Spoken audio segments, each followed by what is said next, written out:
नमस्कार, आप देख रहे हैं इंडिया न्यूज का digital platform India news national और आपके साथ मैं हूं गौरव सिंह।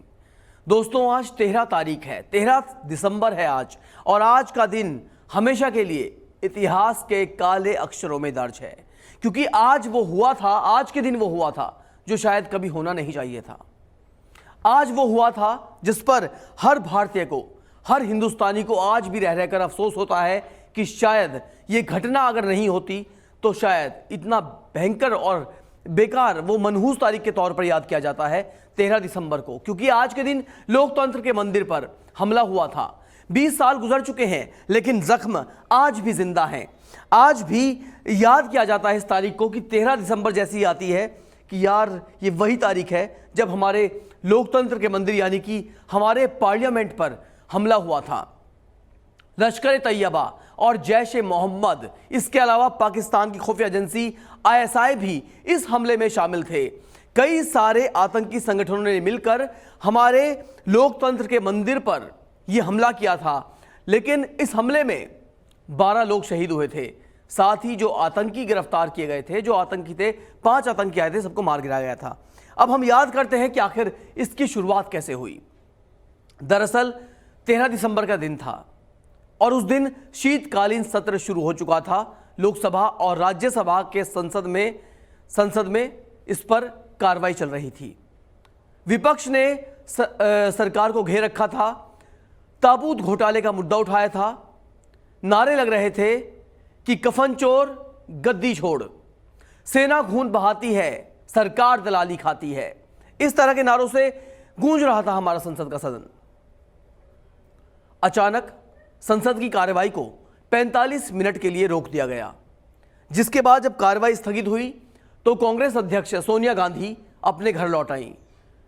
उस वक्त प्रधानमंत्री अटल बिहारी वाजपेयी भी अपने घर लौट आए, लेकिन उप प्रधानमंत्री लाल कृष्ण आडवाणी संसद में ही अपने दफ्तर में बैठ के कुछ काम करने लगे, कुछ फाइलें ढूंढ रहे थे, काम कर रहे थे। किसी बीच सफेद रंग की एक एम्बेसडर कार में 5 आतंकी हथियारों से लैस होकर हमारे संसद की तरफ दौड़ते हैं। मेन गेट पर आते ही एक आतंकी खुद को बम से उड़ा लेता है, जिसके बाद वहां मौजूद जो सिक्योरिटी थी वो कुछ देर के लिए गफलत में आ जाती है। एकदम से धमाका होता है जोरदार और सब चीजें इधर उधर जाके गिरती हैं। आतंकी खुद को उड़ा लेता है। उसके बाद वो गाड़ी सीधा संसद के परिसर में प्रवेश कर जाती है।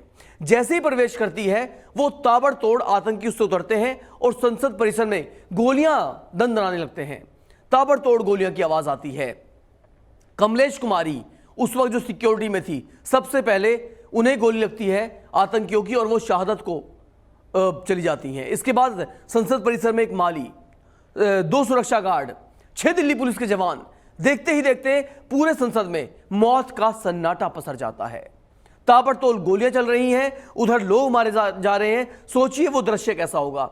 करीब 40 से 45 मिनट तक ये जंग चलती रही।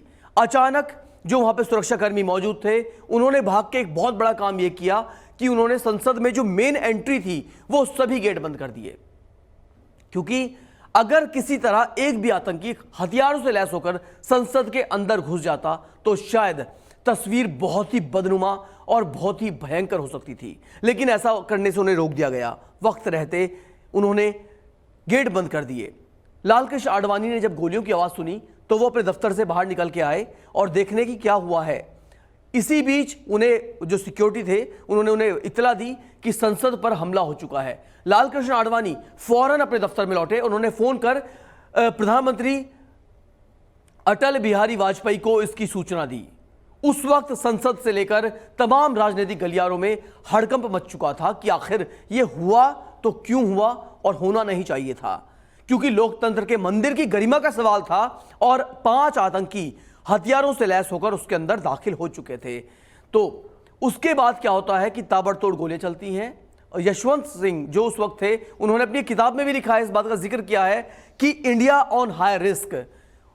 जब उनका सिक्योरिटी उन्हें आके बताती है कि इस तरीके से गोलियों की तड़तड़ाहट से संसद भवन गूंज रहा है, तो उन्होंने ये बात लिखी थी अपनी किताब में कि जिसका डर था शायद वो हो चुका है। उन्हें कहीं ना कहीं इस बात का अनुमान था कि लगातार पाकिस्तान के आतंकी संगठन, पाकिस्तान की खुफिया एजेंसी आईएसआई लगातार भारत को टारगेट करने की कोशिश कर रहे हैं। तो दोस्तों उस दिन ऐसा कुछ हुआ था जिसके बाद आज भी इस दिन को काले अक्षरों में लिखा जाता है और याद किया जाता है। तो 14 लोगों की मौत हुई थी, हालांकि 5 आतंकी मारे गए थे। इस हादसे के 13 साल बाद जो हादसे का मास्टरमाइंड था अफजल गुरु, उसे भी फांसी दे दी गई थी। आखिरकार यह दिन आज भी हमें याद दिलाता है कि किस तरीके से जो हमारा लोकतंत्र का मंदिर है उस पर भी आतंकियों ने अपने नापाक मंसूबों को अंजाम देने की कोशिश की थी। आज 20 साल गुजर चुके हैं लेकिन जख्म अभी जिंदा है। आज भी तमाम बड़े लोगों ने पार्लियामेंट जाकर संसद हमले के शहीदों को श्रद्धा सुमन अर्पित किए, उन्हें श्रद्धांजलि दी। पीएम मोदी और इसके अलावा जो लोकसभा के स्पीकर हैं ओम बिरला, रक्षा मंत्री राजनाथ सिंह, इन तमाम बड़ी हस्तियों ने आज संसद हमले के शहीदों को श्रद्धांजलि सुमन अर्पित किए हैं। दोस्तों, हम भी इंडिया न्यूज़ परिवार की तरफ से संसद हमले में मारे गए, शहीद हुए और शहादत को गए उन सभी वीर सपूतों को सलाम करते हैं जिन्होंने अपनी जान पर खेलकर बहुत सारे वीआईपीज और वीवीआईपीज को जिंदा बचा लिया था। आप भी इस बारे में क्या कहना चाहते हैं हमारी वीडियो पर कमेंट जरूर करें और इस वीडियो को लाइक करें, शेयर करें और अपने दोस्तों तक पहुंचाने के लिए इसे ज़्यादा से ज़्यादा शेयर करें। दुनिया भर की तमाम अपडेट्स के लिए सब्सक्राइब करें हमारा चैनल इंडिया न्यूज़ नेशनल। धन्यवाद दोस्तों।